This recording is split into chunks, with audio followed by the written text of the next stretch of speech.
Le virus Ebola, donc, qui pour l'instant touche principalement évidemment l'Afrique de l'Ouest, mais les premiers cas de contagion, en tout cas, ont été observés, notamment aux États-Unis et puis en Europe, en Espagne, avec cette infirmière qui est le premier cas décelé sur le sol européen. Alors, tout cela a créé une sorte, en tout cas, d'effervescence, on ne va pas dire de panique encore, mais beaucoup de pays prennent des mesures. Israël, notamment, va renforcer, en tout cas, ses mesures sanitaires, notamment dans son aéroport international. On va évoquer tout cela avec deux spécialistes qui sont là ce soir. Je salue Dominique Newman, bonsoir. Bonsoir. Vous êtes infectiologue, et le professeur Hervé Bercovier qui est là. Bonsoir. Vous êtes microbiologiste, épidémiologiste à l'université hébraïque de Jérusalem. Alors, on a également, comme chaque soir, posé bien cette question très simple aux internautes, à ceux qui nous regardent sur i24news.tv.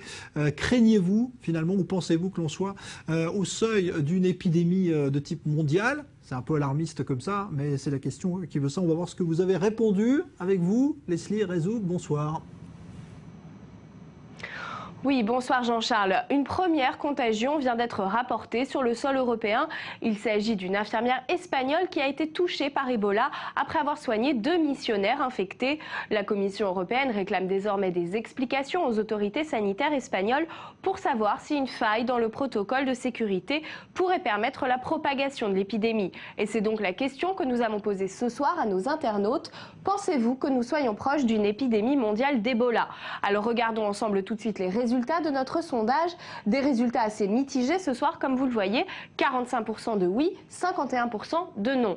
Une petite majorité de nos votants ne pense pas que le virus Ebola puisse se propager à l'échelle mondiale, notamment en raison de la qualité des structures sanitaires dont bénéficient les pays développés. Selon Hector H, comme vous le voyez, l'épidémie Ebola sera certainement circonscrite à l'Afrique. L'Europe a les moyens d'endiguer le développement de la maladie en faisant de la prévention et en mettant en quarantaine les malades. Un avis qui est partagé par Sylvie Clapham, qui estime quant à elle que la maladie existe depuis 1976 sans s'être jamais propagée à l'échelle mondiale. Les infrastructures continuent de s'améliorer et il ne faut donc pas être alarmiste, nous dit-elle. Malgré tout, comme je vous le disais, ils sont 45% à estimer que l'épidémie pourrait s'étendre rapidement. Pour Gérard L, le risque est grand car malgré tous les moyens développés en Afrique depuis des semaines, le nombre de victimes ne cesse de croître et les soignants contaminés ramènent le virus dans leur pays d'origine. C'est un cercle infernal, explique-t-il. Enfin, selon Claudette Siron, aucun traitement efficace n'a été trouvé pour le moment pour éradiquer totalement la maladie. Dans ces conditions, il est donc évident que la propagation peut se poursuivre et toucher tous les continents. Voilà donc Jean-Charles pour l'avis de nos internautes ce soir assez partagé. Je vous laisse à présent en débattre avec vos invités sur le plateau et puis je vous rappelle que vous êtes toujours invités à participer à notre débat sur Facebook mais aussi sur Twitter et surtout n'oubliez pas de voter sur notre page internet www.i24news.tv. Merci beaucoup Leslie Rezouk. Alors, professeur Hervé Bercovier, première question très simple, finalement, est-ce que vous avez l'impression qu'on est dans le cas d'une épidémie qui peut être de type mondial ou est-ce que ça va rester cantonné à cette région d'Afrique de l'Ouest ? D'une part, cette épidémie est en plein développement en Afrique de l'Ouest et elle peut s'étendre et les prévisions sont que si rien n'est fait de plus que ce qu'on fait aujourd'hui, d'ici janvier 2015, il y aura près d'1,5 million de cas avec 500 000 morts. Et c'est sûr que... Alors qu'on est à un peu plus de 3 000 aujourd'hui. Hein, aujourd'hui, on est à 7 000 cas avec 3 500 morts à peu près. Et donc, elle double. Tous les 20 jours, le nombre de cas est en train de doubler. Et c'est sûr que ça va déborder et qu'il y aura des répercussions sur le monde. Est-ce que ça veut dire qu'on aura une épidémie mondiale? Non. Ça veut dire qu'on aura des cas isolés, avec quelques cas contacts sûrement, dans le monde entier. Mais pour ça, il faut être tous prêts à expliquer au public pourquoi il ne faut pas avoir peur et surtout ce qu'il faut faire. Alors ça, on va le faire avec vous. C'est pour ça que vous êtes là tous les deux. Votre avis, d'abord, Dominique Newman, sur ce risque ou pas d'épidémie mondiale? Bien évidemment qu'il y a un risque d'épidémie mondiale, mais il faut faire la différence entre deux genres de pays et de continents. Quand il s'agit d'Afrique, il s'agit d'un pays sous-développé qui a été en proie à des guerres civiles perpétuelles et il n'y a pas vraiment d'autorité, que serait-ce ni politique ni médicale, pour prendre en charge les choses. Il s'agit de zones essentiellement urbaines. Il s'agit de pays où il y a quelque chose comme 1 à 2 médecins pour 100 000 habitants, ce qui est bien évidemment rien.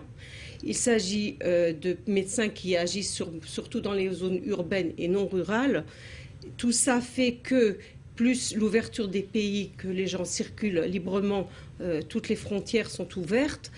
Tout ça fait qu'il n'y a pas vraiment une possibilité d'endiguer l'épidémie comme il faut. Et en plus de tout ça, il y a des tas d'habitudes locales, comme tout ce qui a trait aux funérailles, ils lavent les corps, etc., qui fait que c'est très difficile d'endiguer dans toutes ces conditions les cas locaux. Et la différence, c'est que nous sommes dans des pays civilisés où il y a des autorités politiques, médicales, où on est pris en charge. Et bien évidemment que quand vous êtes dans un pays qui sait faire rapidement un diagnostic, qui sait suivre le malade et les contacts du malade très rapidement, qui sait mettre la personne l'isoler comme il faut et qui sait isoler les gens qui travaillent au laboratoire et toute l'équipe médicale, c'est clair qu'il n'y a rien à comparer entre ça et ça. Ce qui fait que risque d'épidémie, oui, parce que les frontières sont ouvertes, les airs sont ouverts, mais tout en disant que nos capacités à endiguer dans le monde moderne et développé n'est pas ce qu'il est dans le tiers-monde, c'est bien clair. Ouais. Et le risque sanitaire, évidemment, est multiplié dans des pays africains qui sont dépourvus d'infrastructures. C'est ça, oui, en fait, la leçon de ce qu'on voit? C'est pas tout à fait... Je ne suis pas tout à fait d'accord. Alors, justement. Je pense que ce qu'on voit est le résultat de la panique et du manque d'explication. Parce que si on prend un pays comme le Nigeria et Lagos, qui est une grande ville et qui est aussi une ville africaine, en 1 mois et demi, ils ont réussi à arrêter l'expansion de la maladie. Donc, c'est pas impossible de l'arrêter. Ce que je veux dire, c'est les pays dont on parle, qui est la Guinée, Sierra Leone et Libéria, sont parmi les pays les plus pauvres. C'est-à-dire que on ne peut pas vraiment comparer entre des pays un peu plus développés, c'est des pays très pauvres. Et c'est pour ça que j'ai dit tout ce que j'ai dit. Oui, non, je comprends très bien, mais je pense que l'essentiel, et c'est important d'en parler, c'est que si on explique bien aux gens, les gens ne sont pas paniqués. La panique vient du fait qu'on ne comprend pas. Lorsque dans un quartier arrivent des hommes, comme vous voyez ici, qui ont l'air de venir de Mars et qu'on boucle tout le quartier, les gens veulent partir. Si on leur explique que c'est la meilleure chose à faire et qu'on peut rester tranquillement et que, sauf à l'exception des gens qui ont été en contact avec le malade, les autres n'ont rien à craindre, qu'ils auront de la nourriture, de l'eau, comme on a fait à Lagos, on arrête rapidement la maladie. J'ai une courbe là qui montre vraiment, je ne sais pas si les téléspectateurs peuvent voir ça. Alors, je vais essayer de la montrer à la caméra, mais c'est pas évident. C'est Lagos, le premier cas qui vient en fait de Sierra Leone, arrive à Lagos et contamine à peu près 20 personnes.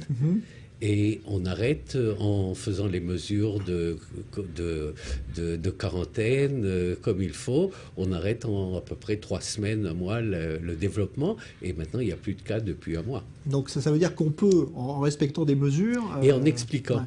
Et en expliquant correctement aux gens pour qu'ils soient pas paniqués. Je pense que ça rejoint ce que je disais dans le fait que j'ai cité la population médicale qui est pratiquement inexistante là-bas. Et c'est vrai que depuis le 8 août que ça a été déclaré comme un danger mondial, il y a des étapes pour arriver au danger mondial avant d'arriver à des déclarations pareilles. Depuis que ça a été déclaré, les pays ont commencé à se mettre, à se serrer les coudes, ce qui est le résultat de cette déclaration. Et il y a des hôpitaux ambulatoires qui ont été envoyés. Et ce qui se passe, c'est que la mortalité qui est très élevée dans l'Ebola, qui n'est pas 90% comme elle était au départ en 76 et qui est arrivée à quelque chose comme 50% aujourd'hui, est élevée parce qu'on n'a pas la possibilité de soigner les gens et d'endiguer, comme le professeur Bercovier expliquait maintenant. Qui dit explication dit service médical, dit personnel, dit des gens qui sont là et qui aident.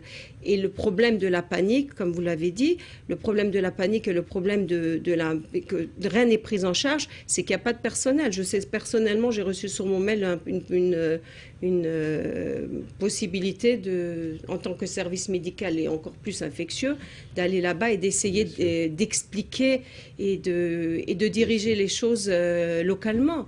Mais je pense que tout ce qui doit sortir de ce qu'on est en train de dire maintenant, c'est qu'on ne peut pas être pessimiste, c'est qu'il y a des choses à faire. Comment on peut les faire, c'est une autre chose. Les pays européens s'y mettent avec leur hôpital ambulatoire. Les États-Unis ont proposé, la France a proposé, il me semble que même l'Angleterre a proposé de mettre des lits hospitaliers. Et ce qui est le principal, la cause de mort principale de cette maladie, c'est que les gens perdent énormément de liquide. Et si on arrive à diagnostiquer relativement rapidement, ce qui est fait par des examens relativement